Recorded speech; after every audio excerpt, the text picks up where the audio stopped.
Alors aujourd'hui, au temps d'une brassée, Elliot et moi, on reçoit un humoriste, papa de 2 charmantes jeunes filles. Il est surnommé le King, mais règne-t-il réellement à la maison? Elliot, fait du bruit pour Eddie King. Yeah, ça va? Bonjour Elliot, ça va? Ça va Elliot? Il participe à sa façon. Bah ouais. Merci. Fait que c'est ça. Bon, là, ok, tranquille, on commence. Mais, fait que merci d'être là. Ben, alors, question de rehausser le plateau. Tu sais, je sais, on est dans la salle de lavage. Là, on est jet en ce moment, mais question de rehausser la valeur du plateau. On a une mixologue qui a préparé un drink sur mesure pour ta présence. Ouais, sur mesure pour moi? Ouais, j'aimerais ça qu'on accueille chaleureusement Julie Mecto, s'il vous plaît. Ouais. Allô. Merci. Allô, bébé loup. Donc, le Eddie King sur mesure pour toi. Ok. Donc, toi, tu t'entraînes, tu fais des arts martiaux. Ok, ouais. Ouais, c'est bon. Je vais faire ressortir le ninja en toi avec ce cocktail-là. Donc, Ok. on est vraiment, bon, on a de la tequila blanco, on a du sirop de yuzu, on est vraiment sur des agrumes, thé vert. Donc, c'est très rafraîchissant, c'est facile à boire, on goûte à peine la tequila. Ah ouais? Tu vas devenir ninja avec ça. Ma face, elle ment pas, hein, tu sais. Ah oui, j'ai Quand hâte de je voir vais ça. goûter. Ah oui, non, Ouais. je peux pas y croire. Ok. Ça va bien aller. Alright, let's try this. Santé. Cheers. Santé. Trop jeune. Ça va, hein? Ça va, ouais, ça passe bien. Ah ouais? C'est notre 7e émission aujourd'hui, je vais te dire, ça passe bien. Fait que, pour te mettre en contexte, c'est ça, on a Elliot avec nous, parce que je pars au foyer quelques semaines, puis faut que je m'en occupe, mais c'est une question de me loader davantage dans mes journées. Tu sais, pourquoi pas enregistrer des émissions dans la salle de lavage pour mettre en valeur? Là? Là, il y a Oh là là. 8 mois et 2 jours. Non, j'allais parce qu'il y a juste 8 mois et 24, c'est ça, 8 mois et 4 jours. Là. Ok. Mais là, Tu confirmes? Ouais, Ouais? Ok. Et genre là, quand il marche à 4 pattes environ, c'est ça? ouais, là, il est en forme. Là, Ouais, il marche. Il se est tient en forme debout la aussi? nuit aussi. Tu sais, se lever à 4 heures. Là, cette nuit, il s'est levé à 4 heures. Il fait pas encore ses nuits? Ben, il les faisait, mais là, c'est fini. Il a décidé de revenir en arrière. Ah non, c'est chiant. Ah, moi là-dessus, j'ai eu de la chance. Hein. Ouais, ben c'est ça, avant qu'on commence, tu disais, toi, t'as été papa au foyer un certain temps, c'était comment? Ouais, avec ma première fille, ouais. C'était compliqué. C'était cette même année que j'ai même pas fait. La seule année depuis que j'ai commencé, où est-ce que j'ai pas pu faire de gala juste pour rire, justement à cause de ça. Ah ouais? Après, je pouvais pas. T'avais pas eu le temps d'aller Non, relever j'avais ton pas eu le temps stock, de rien faire et tout. Mais ouais, c'est demandant. Hein. C'est quelque chose. En ce moment, tu sais, il y a un mijoté que j'ai fait ce matin qui est en train de cuire parce qu'on va aller chercher la petite. Les journées défilent, ça n'a pas de... Ah, t'arrives à faire la cuisine en même temps, toi? Ben, j'ai pas le choix, tu sais, maintenant... Frère, toi, t'es un pro, toi, laisse tomber. Mon vieux. Ah, toi, t'es un vrai, toi. Mec, qui fait la popote en même temps. Ouais, on va prendre une suce, Fanny, y a-t-il une petite suce? Ah, mon gars, on va trouver une... Ah, regarde ça, un bon citron qui rappelle le cocktail. Fait que t'as été une courte période au début, puis ça a été... Ouais, c'était... ça a peut-être duré... Ouais, je sais plus, peut-être 3-4 mois, je crois. OK. Ouais, puis c'était... Mais c'était marrant parce que, un peu comme tu as l'idée de faire ça ici, moi, je faisais beaucoup de petites capsules avec ma fille et tout ça. Donc, c'était assez marrant. Quand avant de parler de ta famille davantage, quand j'ai fait... c'était plus tranquille quand il était pas là, finalement, mais j'aime ça t'avoir, mon gars. T'as immigré au Québec en 95. Tu viens d'une famille monoparentale. C'est quoi le sentiment? Tu sais, moi, je viens de Val-d'Or, j'habite à Montréal, c'est une petite immigration. Tu sais, je veux dire, toi, tu pars de Paris, tu t'en viens c'est quoi le sentiment quand tu es arrivé avec ta famille? C'était partagé parce que au début que t'étais assez vieux, t'avais un entourage, des amis. Ouais, j'étais excité moi après mes potes du secondaire, pareil, je leur disais ouais, je vais au Canada et tout, ah ouais, machin et tout. J'en reviens pas. Ouais, genre ouais, il y en a un qui essaie de me faire flipper, il dit ouais, j'ai vu un documentaire, apparemment les gens ils vont à l'école en chien à traîneau, je fais mais t'es un ouf, t'es bizarre. Les gars ils essaient de me faire flipper comme ça. Et quand je suis arrivé, bah, écoute, c'était cool, mais en même temps, j'ai eu le mal du pays quand même assez vite. OK. Ouais, où est-ce que genre, j'étais comme, j'avais vraiment envie de rentrer. À Paris, justement, à cause de ce Est-ce qu'on côté-là. a le même âge à peu près? Moi, j'ai 33. Moi, j'ai 35. OK. Ouais, 36 à la fin de Ça l'année. fait 22, Ouais, 23 ans. 36, je vais avoir 36 là. Et genre, ouais, donc j'avais un peu le mal du pays et tout, machin. Donc les premières années, c'était un peu compliqué parce que je disais, j'ai envie de retourner à Paris, j'ai envie de retourner voir ma famille, mes amis, tout ça. Et j'avais prévu que dès que je finis mon secondaire 5, je rentre. Ah ouais? Ouais. Tu laisses à ta mère ici. Puis... Ouais. Et j'ai essayé, je suis resté 3 mois, je suis revenu au Québec en courant, mon vieux. Ah ouais? Ah ouais, la vie, elle est trop dure. Elle est trop dure en France, mon vieux. C'est trop dur, la vie, là-bas. C'est parce que, tu sais, moi, j'étais habitué quand même à une certaine routine ici. C'est genre, à 14 ans, j'avais mon premier boulot. Je distribuais des Publisac. Tu vois? Tu sais, genre, avec mon corps tout maigre, avec les 2 sacs, comme ça. Et donc, j'étais habitué. Tu sais, j'avais travaillé chez McDo. J'avais fait plein de petits trucs. Ah, mais t'es enraciné, là. Ouais, voilà. Ouais, c'est ça. Mais en France, c'était pas aussi simple, c'était pas aussi facile que ça. Et à un moment, je fais, vas-y, je suis bien, j'ai une bonne qualité de vie ici. C'est cool, tu vois. les Publisac. Ouais, voilà, exact. Puis, moi, je me demandais, dans le fond, quand je faisais ma recherche, puis, tu sais, pourquoi le Canada et pas un autre pays francophone? Y avait-tu... parce que ma mère, en fait, elle a eu des opportunités. D'abord, elle avait un cousin qui avait habité ici pendant 1 an ou 2. Et elle était venue le visiter. Et quand elle a rendu visite, elle a vu les opportunités qu'elle avait, parce qu'elle avait rencontré aussi une dame avant de venir, qui était du Québec, qui travaillait là avec... ils avaient dans un truc de bénévolat qu'elle faisait. Puis, donc elle dit, ouais, tu sais, genre peut-être que avec les... Parce que moi, ma mère, on reconnaissait pas ses diplômes en France. Les diplômes qu'elle avait obtenus au Congo, ouais. On lui reconnaissait pas, elle était prof même à l'université au Congo. Mais quand elle arrive en France, on ne lui reconnaissait aucun diplôme. Donc, elle a essayé de reprendre ses études comme elle pouvait avec 2 enfants, tu vois. Ouais. Mais bon, c'est... un petit peu de gestion, hey. Ça va on va en avoir un petit 5 minutes. Ah non, notre gars de son nous dit, non, ça c'est une très mauvaise idée. Ah ouais, on va y aller avec ça, Hugo. Ouais, ça passe. Fait que, elle enseignait à l'université Congo, les diplômes t'as pas connus. Ouais, exactement. Okay. Et puis, donc en France, on lui reconnaissait. Pendant les 15 premières années de 15 ans ou 16 ans qu'elle a vécu en France, genre, elle faisait des petits boulots, femme de ménage et tout, s'occuper de moi et de ma soeur, en même temps, elle essayait de reprendre ses études comme elle pouvait. Mais quelqu'un lui a dit que, au Québec, il y a un peu plus d'opportunités. Okay. Mais il y a une succession de chances qui sont arrivées quand elle est arrivée ici, parce que même à un moment donné, on est arrivé, on s'est installé, tout ça, elle a trouvé un petit boulot, elle a recommencé ses études et tout. Mais à un moment donné, dans ses démarches pour reprendre les études, pour refaire sa maîtrise, elle est tombée sur une prof belge, parce que tu sais, nous, le Congo, il a été colonisé par les Belges, right? Et c'est une prof belge qui était son enseignante au Congo, à l'époque coloniale, et qui était prof ou un haut poste quand même à l'Université de Montréal. Mais les chances sont... elles sont... Donc elle a pu, genre, lui faire des lettres de recommandation pour qu'elle puisse rentrer dans le programme de travail social. OK. Donc elle a fait sa maîtrise en travail social. Et après, grâce à la maîtrise de travail social, elle a pu compléter sa maîtrise en psychologie, qui était ce qu'elle avait déjà à la base au Congo. OK. Tu comprends? Donc voilà, donc elle a fait ces 2 maîtrises-là comme ça. C'est fou. Ouais, donc c'est vraiment genre... toutes les chances étaient de son côté ici au Québec. Franchement, c'était... Voilà. Mais non, mais c'est... Comme ça, j'allais dire, c'est quoi le plus gros choc culturel, tu sais. Mais la plus grande difficulté, là, quand t'arrives, là, tu sais, mettons ta mère, là, il y a le stress financier, j'imagine. C'est quoi le sentiment, la première chose qu'on fait quand on arrive dans un... Le plus gros choc, puis ça j'ai déjà dit dans plusieurs interviews, mais le plus gros choc pour ma mère, c'était la langue. Le joie, l'accent québécois. Ah ouais, c'était... Les premiers temps, ma mère, elle pétait un câble.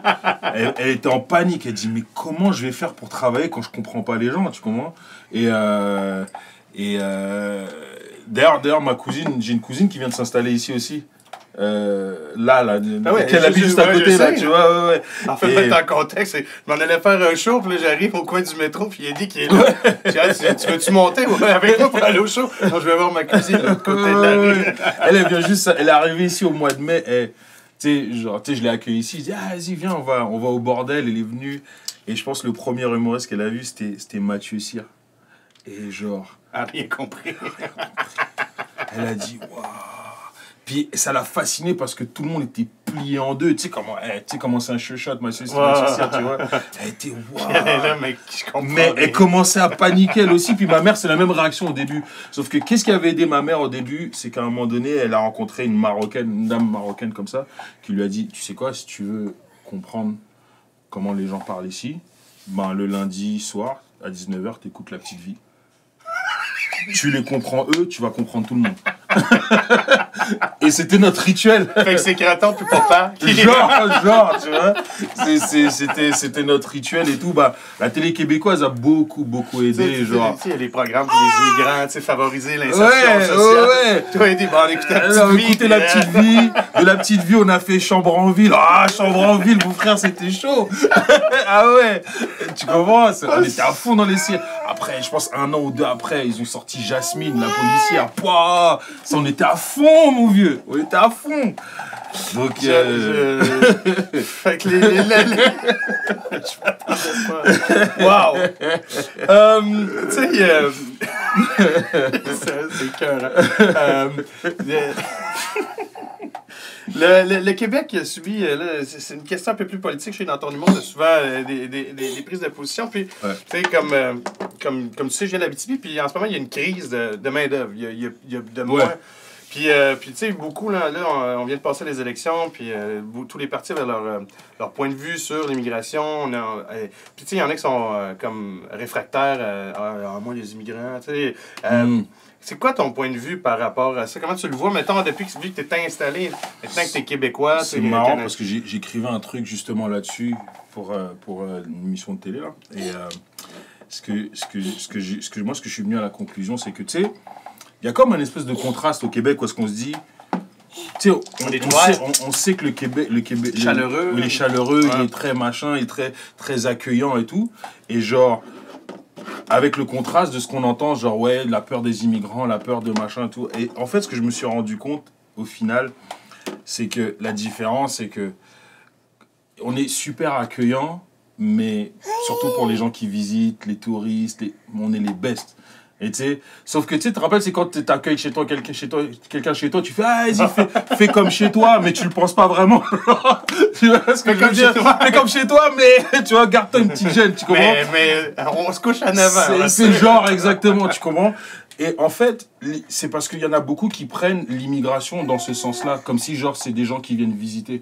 Mais quand tu immigres, et surtout pour les raisons pour lesquelles tu immigres, on vient pas visiter, on devient des colocs. Avec le même share de responsabilité, on paye le même loyer, tu vois ce que je veux dire? Nous aussi, on est chez nous, tu vois ce que je veux dire? Et c'est pas parce que c'est toi qui as signé le bail que... tu vois ce que je veux dire? Tu comprends ce que je veux dire? Et je pense que ça fait que souvent, il y a des clashs où est-ce que genre... c'est pas perçu comme ça. C'est souvent les gens ils perçoivent l'immigration comme si on va donner un coup de main à ces gens-là qui sont dans la misère, ou qui sont... C'est pas comme ça que ça fonctionne l'immigration. Il y a personne qui ouvre les portes ou les frontières de son pays juste pour être gentil. C'est qu'il y a un besoin quelque part, il y a un besoin à combler. Donc et en plus c'est pas comme si genre t'arrives et t'immigres dans un pays puis tu viens d'immigrer tout ça, bah c'est bienvenue, écoute PDG de chez Bombardier direct. Non, tu vas laver les toilettes de chez Bombardier d'abord. You're gonna work your way up. C'est ça, en Abitibi en ce moment, il y a beaucoup de restaurants qui manquent de plongeurs, il y a des Marocains, tu vois.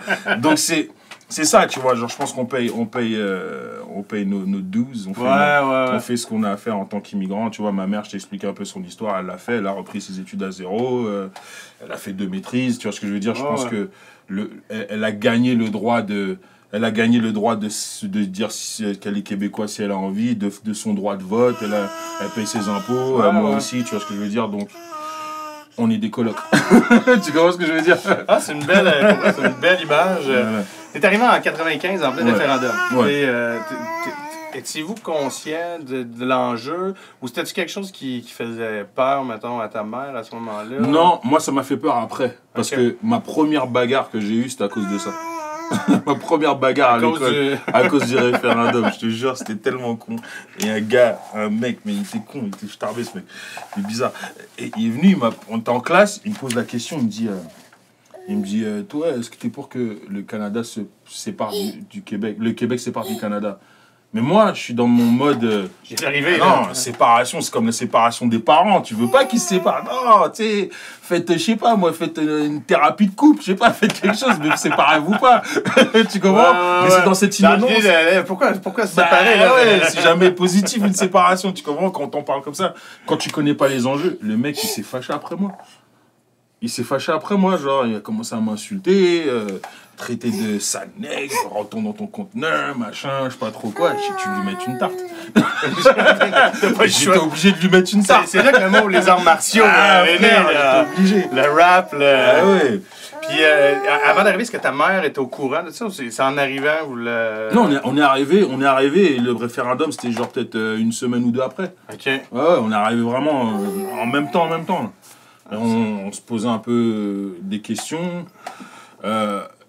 Après, nous, on vient aussi de la France où est-ce que c'est très,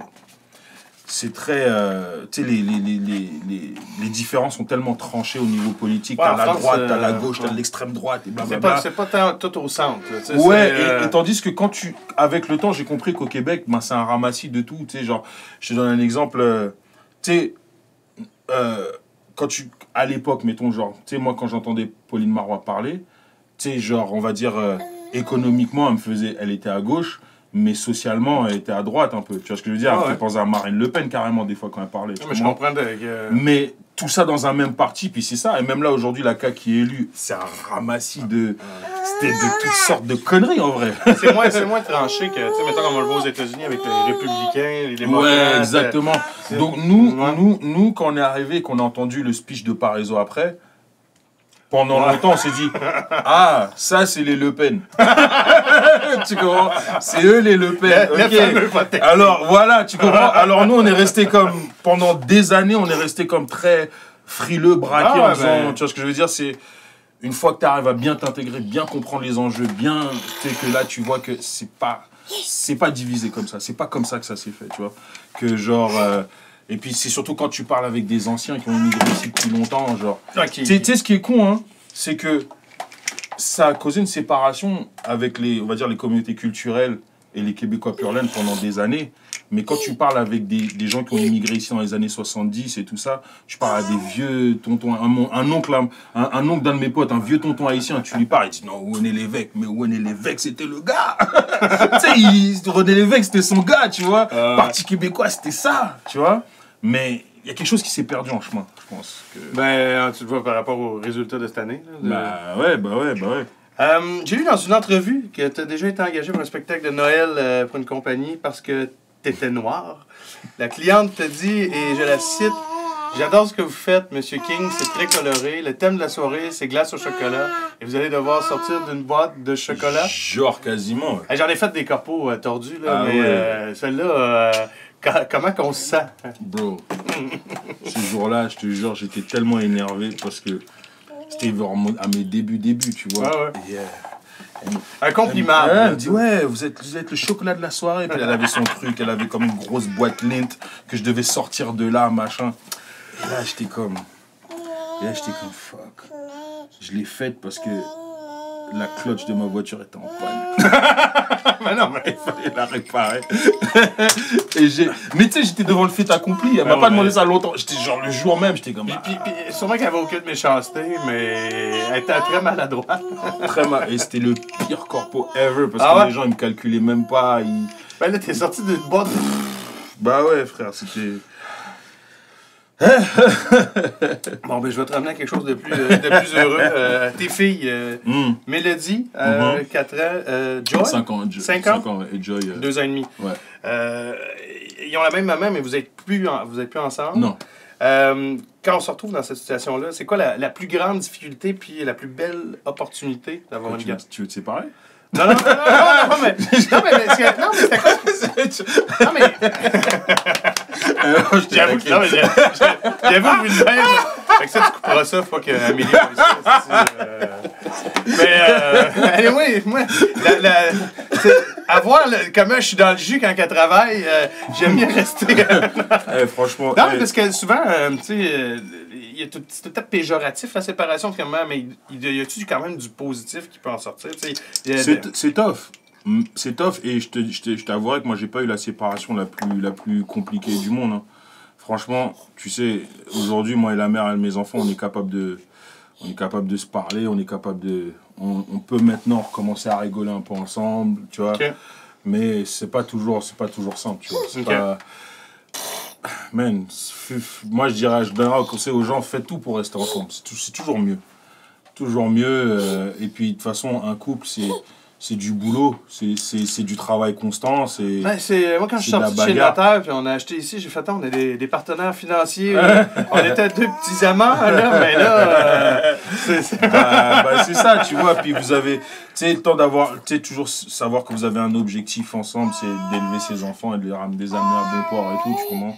Et c'est le plus important. Puis ça, moi et la mère de mes enfants, au moins on a ça comme objectif. Et puis tu sais, j'ai confiance en elle, elle a confiance en moi. Puis c'est une confiance qu'elle a toujours eue parce que tu sais, j'ai mes deux filles, mais j'ai ma belle-fille aussi. Elle avait un enfant avant moi qui aujourd'hui a 18 ans, au cégep et tout, machin. Mais elle a toujours vu comment je m'en suis occupé.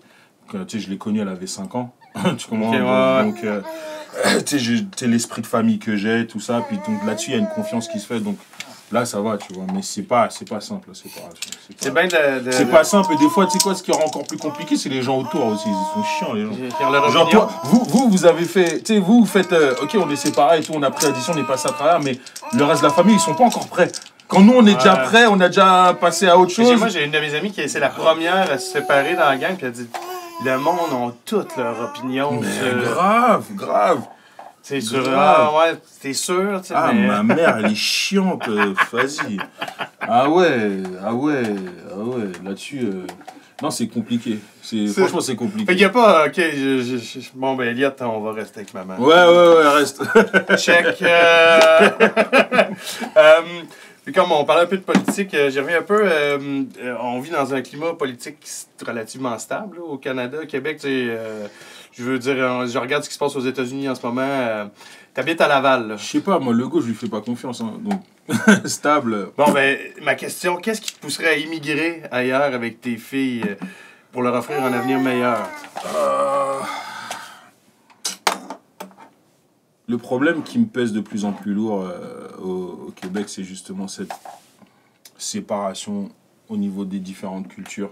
Où est-ce que les gens de différentes communautés se côtoient tellement pas assez, tellement tout le monde est dans son truc, que comme ça se côtoie pas, des fois il y a des trucs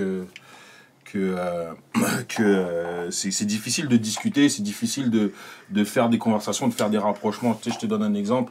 Cet été, on a parlé de Slav. Ouais. Mais ça, c'est horrible. Moi, j'explique comment à mes enfants que, genre, il y a des gens, ils veulent faire une pièce de théâtre sur l'esclavage, mais que, genre, les Noirs, ils sont quasiment pas invités. Tu vois ce que je veux dire? C'est ridicule.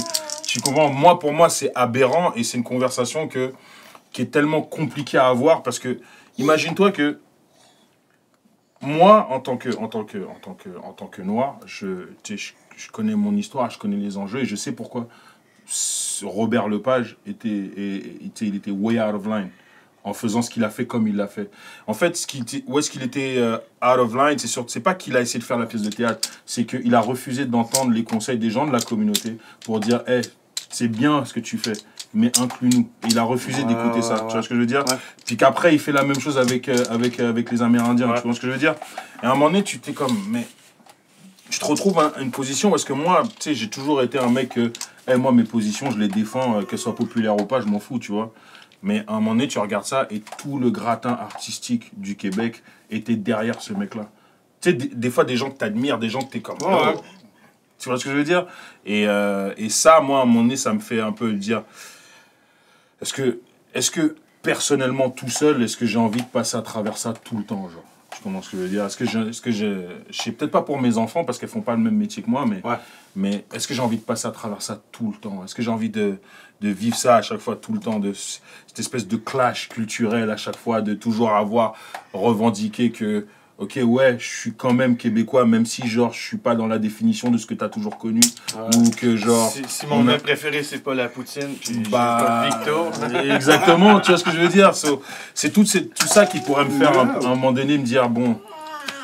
Tu sais, genre, peut-être, à un moment donné, j'aimerais peut-être, aller à au niveau artistique, en tout cas, aller à un endroit où est-ce que j'aurais pas trop tout le temps à justifier ou à expliquer qui je suis, ce que je suis, comment, Et quand tu as tourné avec ton premier show, là, tu sais, t'étais allé partout au Québec, tu sais, par rapport au thème que tu avais déjà dans ton premier show, des fois, la réception, la réaction, tu sais, comment... La réception était bonne parce que on l'a écit d'une manière que... c'est-à-dire que mon show, j'ai toujours trouvé que il y aurait que 50% qui marcherait à l'extérieur du Québec. Okay. Parce que dans le premier pourcent, dans le 50 premières portions, il faut que je t'explique de A à Z qui je suis, pourquoi, comment. Ouais. Tu comprends ce que je veux dire? D'où je viens, pourquoi j'ai un accent différent, d'où est-ce que ça vient, mais pourquoi mon accent ne matche pas avec ma couleur, et pourquoi, tu vois ce que je veux dire? Donc, tous ces choses-là, mais à un moment donné, ça devient un peu dommage que des fois, tu as expliqué des trucs un peu de base, et des fois, tu as envie d'être à un endroit où est-ce que tu fais de l'humour et tu n'as pas besoin d'expliquer qui tu es, tu vois. C'est comme, tu as déjà joué en France, tu n'as jamais été, mais tu sais, les collègues qui vont souvent d'ici, qui vont jouer en France, tu vois ce travail d'adaptation que genre, ah ouais, merde, je peux pas dire cette expression-là. Tu sais, moi, j'aurais vraiment de la difficulté avec le type d'humour que je fais de...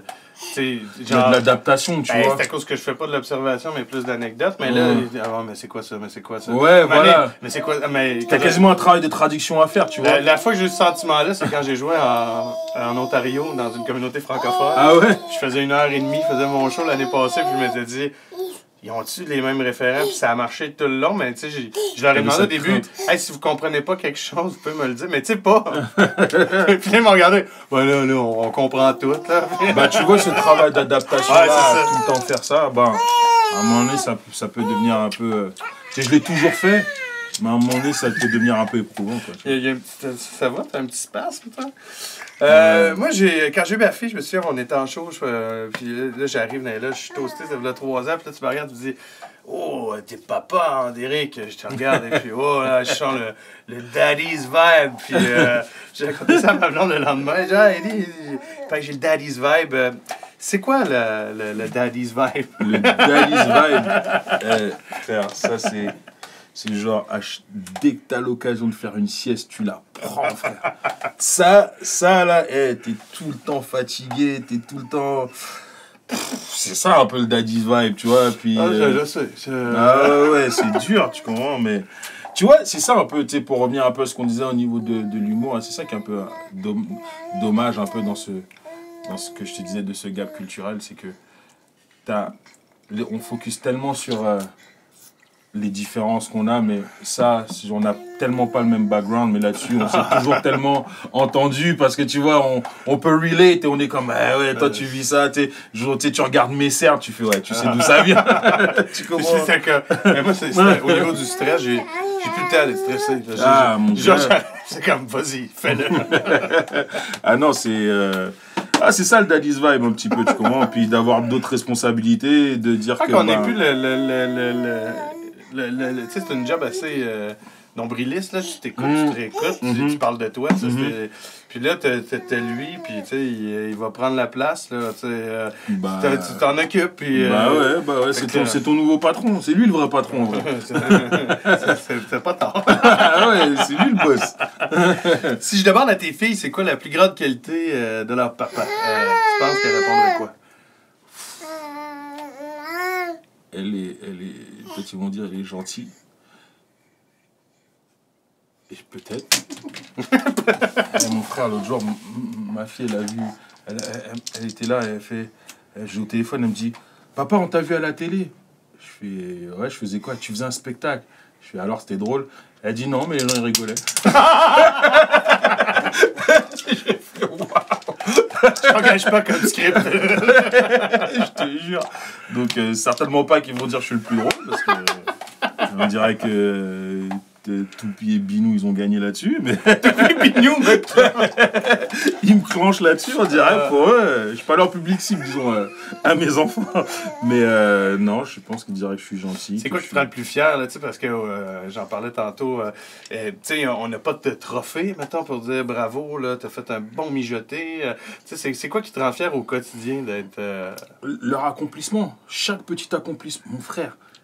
Ma fille, quand elle a su faire ses lacets toute seule, mon gars, mais c'était comme si elle avait gradué de Harvard, mon gars. Ah ouais, c'était des snaps, c'était ouais, mon gars, ma fille a fait ses lacets, mon vieux. Ah ouais, puis là, elle faisait ça lentement avec les oreilles de lapin et tout. Je fais, mais elle est intelligente de fou. Ah, tiens, là, c'est les lacets, demain, c'est la NASA. C'est vrai, tu sais, quand il passe des couches à la toilette, elle fait tout seul, elle fait caca. Bah ouais, frère, bah oui. C'est tous les petits accomplissements qui me rendent heureux, qui me rendent fier. Et puis même leur grande sœur, elle me rend tellement fier. Elle est autonome, elle a gradué du secondaire, et puis Dieu sait qu'en plus, elle n'a pas eu un parcours scolaire qui était facile. Tu comprends? Puis on a travaillé fort pour qu'on puisse la rendre ce qu'elle est. Là, elle va à Vanier, elle est dans le programme qu'elle veut. Okay. Voilà, tu sais, j'ai rien à dire. Hein, tu comprends? Mais c'est cool. Tous les petits accomplissements, ça me rend fier. Tu comprends? Tu sens que ça te donne ça te donne du gaz de continuer. Ouais, aussi, bah ouais, que tu fais pas ça pour rien, tu vois. Moi, j'aime ça revenir d'un show, puis tu sais, souvent ma fille se couche avec ma blonde, juste la transporter, puis elle est toute molle. Je fais que, ouais. En fait, je me sens plus lourd. Ben, je suis littéralement plus lourd depuis que j'ai 2 enfants. Mais. T'inquiète pas, moi aussi. Ouais, moi aussi. Tu touches, pour ceux qui ne savent pas, à la musique, t'es DJ, ouais. T'as fait du rap, du stand-up, t'aimes les arts martiaux, la boxe. Penses-tu que tes filles vont suivre tes traces? Et si oui, laquelle préfères-tu? Je pense que ma première, elle va suivre plus mes traces artistiques. OK. Ouais, quand elle est à la maison, elle adore délirer avec les tables tournantes, elle aime ça chanter, elle aime faire, elle fait de la peinture, mon vieux. Elle m'a fait une toile l'autre jour, elle a fait une toile. J'étais tellement fier, mon gars. Attends, je vais te la montrer même, la toile. Ah ouais, la toile, elle était chaude, mon gars. Et puis, c'est pas juste qu'elle a fait la toile, c'est qu'elle m'a expliqué bien la toile. OK. En disant tout ce qu'elle a dessiné et pourquoi, tu comprends. Et puis, et ça m'a rendu fier. Attends, c'est bien. C'est Elliot. Colin.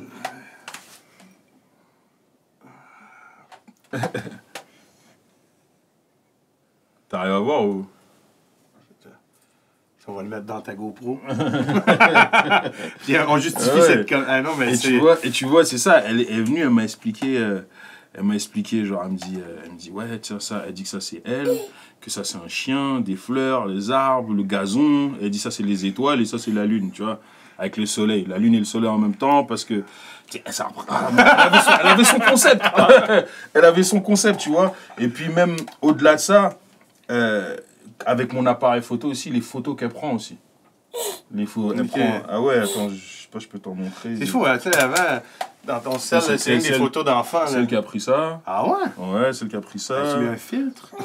Ouais, non, c'est moi qui ai mis le filtre, mais juste comment elle les a cadrés, tu vois. Ouais, tu vois, genre, elle a cette façon de... Ouais, tu vois, de prendre l'appareil et dire, ouais, ben, c'est ce que je veux montrer, tu vois. Donc ce côté artistique là et ça me fait vraiment plaisir. Ça sonne, t'es content que tu vois qu'elle a un intérêt aussi. Puis, ouais, on veut tout le temps aussi que nos enfants se trouvent aussi, j'imagine. Ouais. Tu sens qu'elle commence à avoir une passion, un intérêt. Mm-hmm. Et ma deuxième fille, par contre, elle, ça va être plus le côté sportif, je pense. Ah ouais? Parce qu'elle, c'est la casse-cou. D'ailleurs, on l'appelle Thug Life. Thug Life. Elle a toujours été en avance sur tout. Elle a commencé à marcher à 9 mois. Elle a commencé à parler à un an et demi. Là, elle raconte sa vie. Elle a même des mimiques. Elle a 2 ans et demi, mon frère. Elle me fait des mimiques d'adulte. L'autre jour, elle me disait un truc. Et genre, je sais pas qu'est-ce que. J'y avais pas compris le truc qu'elle a dit. Elle a chippé, mon gars. Genre, elle a chippé, elle a roulé des yeux. Elle a fait, elle a fait comme. J'ai fait what? C'est elle le boss. Ah ouais, je te jure. Donc, En terminant, je demande toujours un conseil à mon invité concernant la famille. Le conseil ultime que tu donnerais à moi ou pour élever sa famille? Pour toi, c'est quoi, là? Moi, pour mes enfants, c'est La patience, hein? La patience. oui, entre autres. Non, pour moi, une des choses que, genre, sur lesquelles je me gêne pas, c'est la démonstration de l'affection, la démonstration de l'amour. Pour mes enfants, tu sais, genre, chaque occasion que j'ai, je les prends dans mes bras, je leur dis je sais pas combien de fois par jour que je les aime. Puis même leur grande sœur qui a 18 ans, je me gêne pas devant tout le monde, câlin, bisous, ouais. Tu vois ce que je veux dire? Laisse-moi, je fais écoute, voilà. C'est qui est le plus fort, hein, c'est qui? Parce qu'on sait jamais ce qui peut se passer, puis après d'avoir le regret, mais tu sais, on te l'a pas dit. Ouais. Tu vois ce que je veux dire? Je veux que ce soit indéniable. Qu'elle le soit. Elle peut pas dire, moi j'ai manqué d'amour. Non. Regarde les vidéos. Et ça contrebalance parce que leur mère est moins comme ça. Ah ouais? Okay. Elle est moins tactile, leur mère. Elle est. Ok. Ils viennent faire des câlins, elle dit décolle. Tu vois? Elle est plus. C'est surprenant. Ouais, t'as vu? Non, mais souvent le côté maternel et. Non, elle l'a, mais c'est juste qu'elle veut son espace. Tu marches. On peut le voir prochainement avec le rodage de ton show, Mokosi. Ouais, on reprend ça. Là, j'ai pas les dates. On va ajouter les dates. Je sais que je suis à Brossard.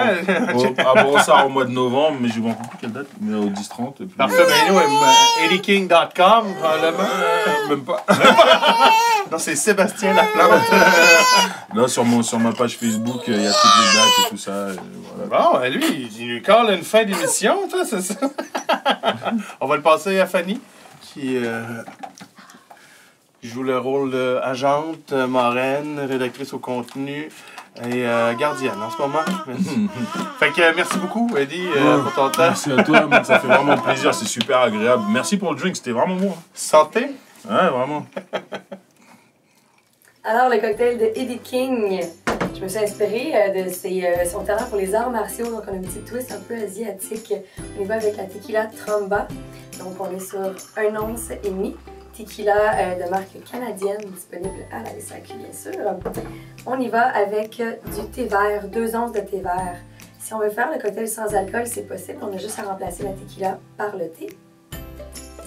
Alors, 2 onces. Et on complète avec 1/3 de sirop de yuzu. Superbe sirop. Vous trouvez ça chez Alambica avec un quart. Et on complète avec le Bitters de Miss Bitters. Quelques gouttes, c'est au Fuji. Super asiatique, super fraîche. On agite le tout. Et on filtre dans un petit verre old fashion.